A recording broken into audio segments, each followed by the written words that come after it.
Okay.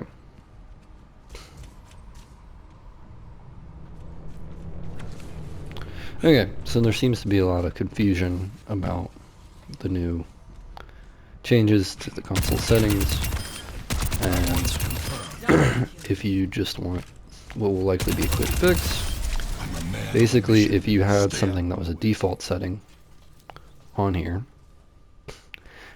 and then they instituted new defaults, well, the default changed to that new default, whatever that was. So, the big things here are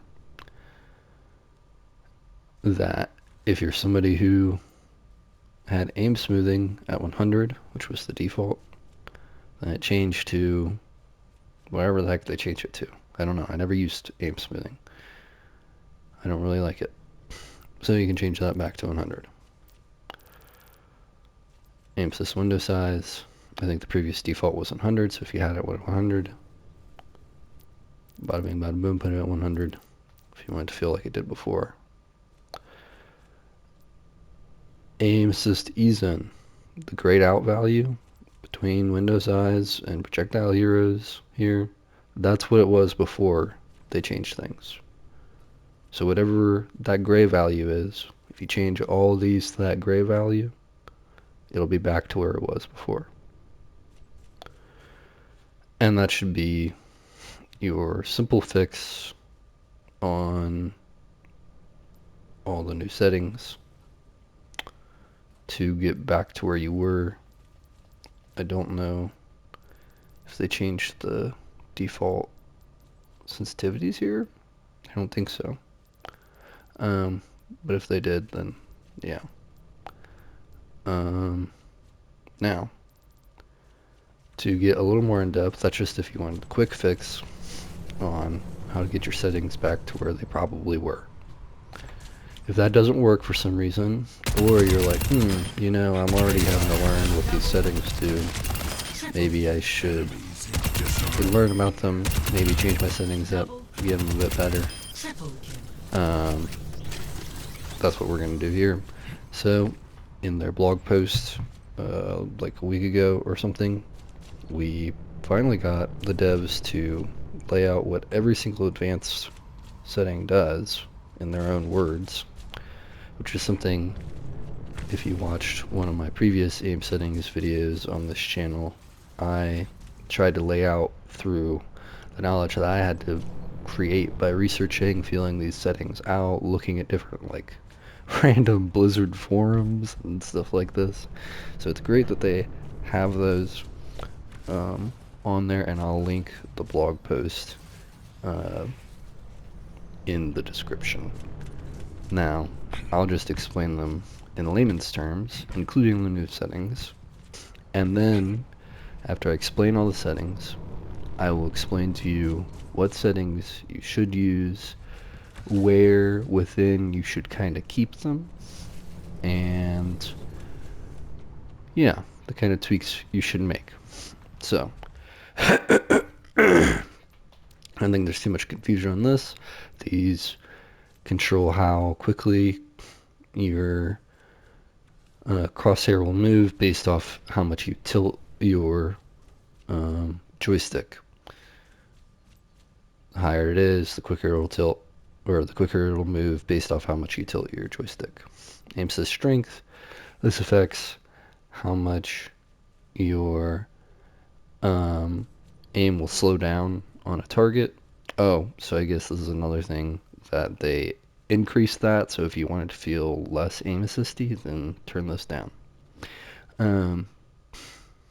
They said they increased it by 7%. I don't know if this actually correlates to this, so then you change it to 7% down. I don't know if it actually correlates, but well, it might feel more like before. If you change it 7% down, you should probably just take the extra aim assist to help you. This includes rotational aim assist. Quirk about Overwatch is that rotational aim assist doesn't exist while you're not moving, which isn't true of all games. But now, if I move, it'll rotate with my aim rather than just slow it down. So, it's one of the reasons it's a good idea to move while you're aiming in this game. Sorry I'm sick, so I sound probably pretty terrible here. Aim assist window size. This is, sorry, a square around your crosshair. I used to imagine it as a circle. Apparently it's a square. That says, hey, this area around your crosshair, that's where you get aim assist. And so, if you imagine the square around your crosshair, that's where you get aim assist. And the bigger you make your aim assist window size, the bigger that square around your crosshair is going to be. And so the bigger the area your aim assist is going to be affecting. Aim assist ease in, now we have that square. Now imagine that square as sort of a gradient. And I've got you in my sights. And when you have aim assist ease in at 100, the strongest level of aim assist doesn't kick in until really close to your crosshair. If you have it at 0, then the strongest level of aim assist kicks in immediately as soon as it touches the edge of the square. And then anywhere in between there, you know, it'll be some level of in between those two versions. Now, aim smoothing. What aim smoothing does is it adds, it changes your inputs a bit to make them smoothed out, is the best way I can put it. And it also adds some level of input delay. That's why I don't use aim smoothing, and I hate how aim smoothing feels, is because of the input delay. So I've never used it, but it is used a lot. And then aim ease in changes your aim. Wow, I can't remember the word right now. Hold up. Your aim technique. That's not what I'm looking for. Your aim curve. It changes your aim curve.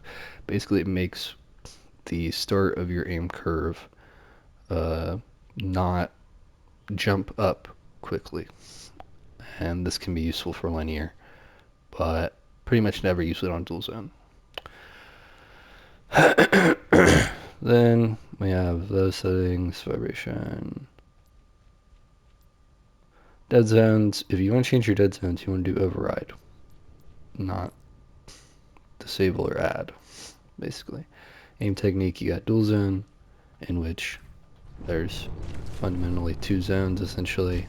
You have this real nice, slow moving, not too much changing zone, and then eventually it turns into the second zone.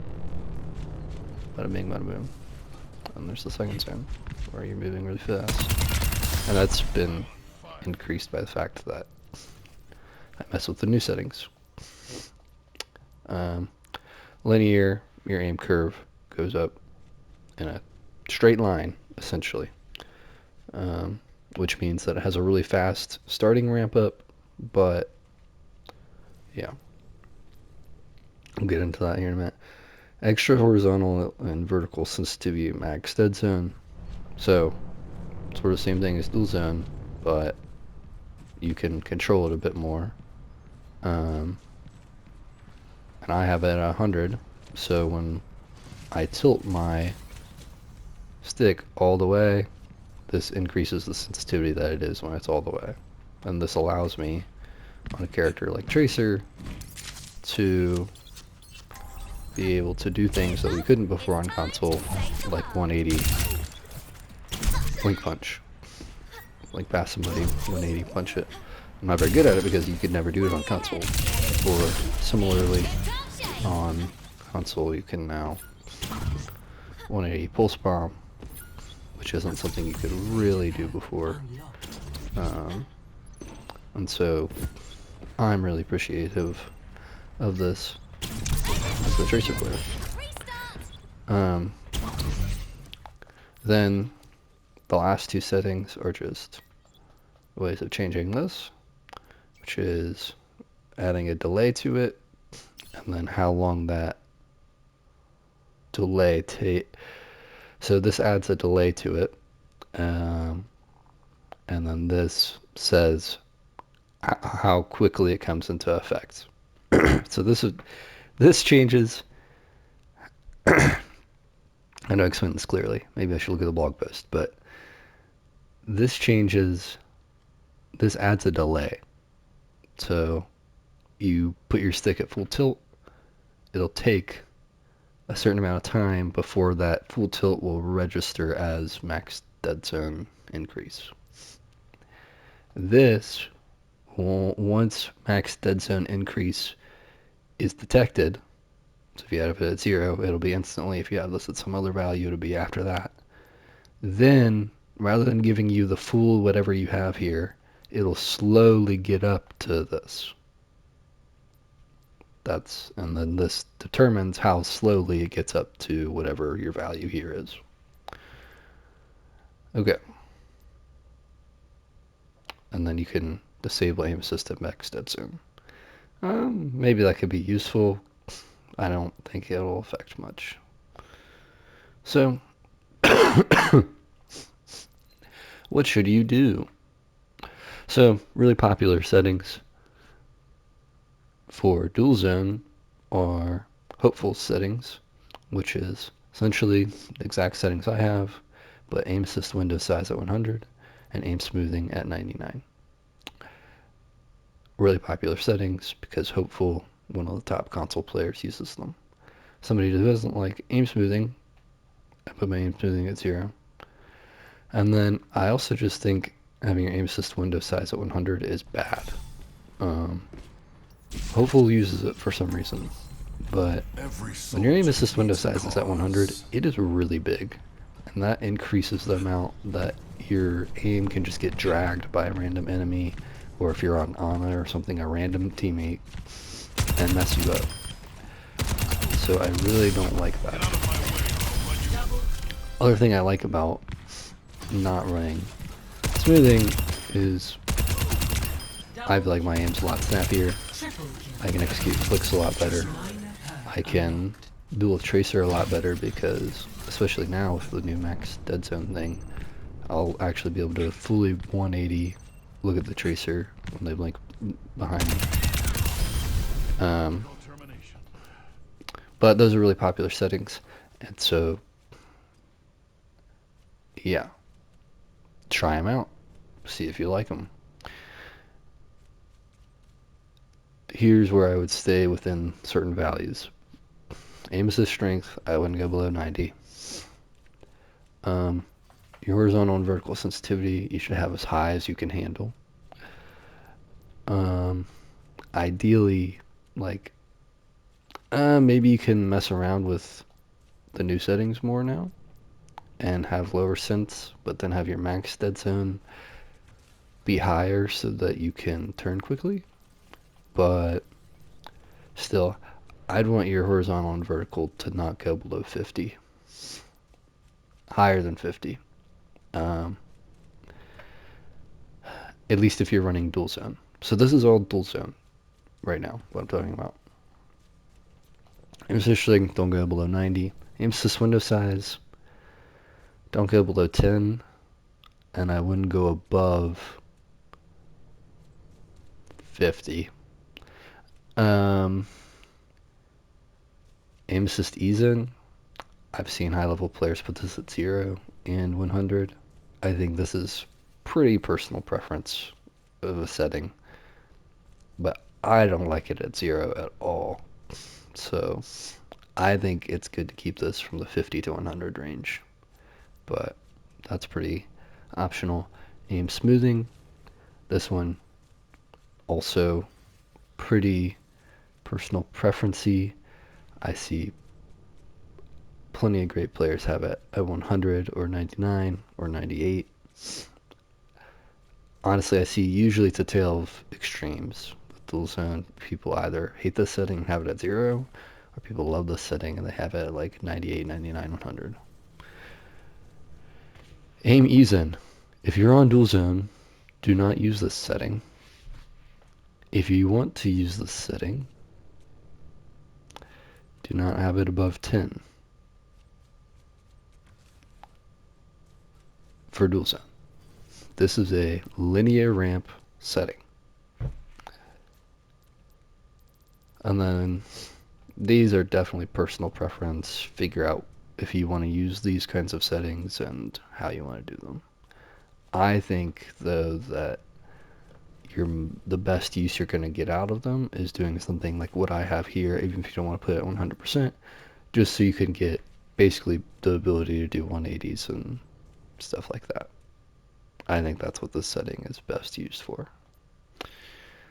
Alright, so what if you're not a dual zone player, you're an exponential ramp player? Well, you stop being an exponential ramp player, and you choose linear or dual zone.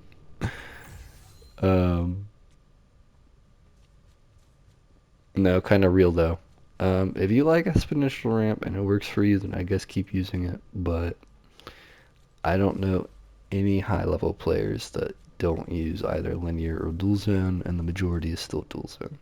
Now, if you want to be a linear ramp player, I don't really have any advice for exponential ramp, to be honest, because I haven't used it enough to have real advice. If you want to be a linear ramp player, pretty much everything the same is still true. I don't see most linear players have aim smoothing so high. Usually I see linear ramp players have aim smoothing in like the 50s to 70s range. But once again, aim smoothing, I think you could really do personal preference there. Aim Ezen for linear is the big difference here. This is the setting that will make or break your linear settings. Because, like I said, linear has that quick jumping off point, and this will decrease that. So you can have more fine movements at the start of your aim curve. I would just try this at like 30 with whatever settings you got going and see how it feels. I wouldn't go above 40, at most 50. I don't know if this is still the case, but used to this setting increase your dead zone as well.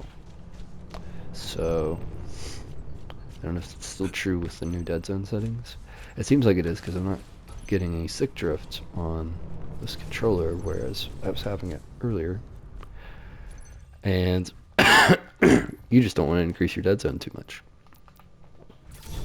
So setting it at something like 30, I'm on dual zone, so it's not going to help me very much. But yeah, so that's pretty much the advice. That's how all the settings work. It's generally what you should do for dual zone and linear. The real main difference between linear and dual zone, what your settings, as far as what your settings should be, is maybe you'll need to turn your linear settings down on sensitivity a bit. You'll want to use an aim Ezen on linear, but not dual zone. You'll want to keep it in like the 20 to 40, maybe 50 range on your aim Ezen. Your smoothing, most linear, I see it run it lower, but you could put it high as well. And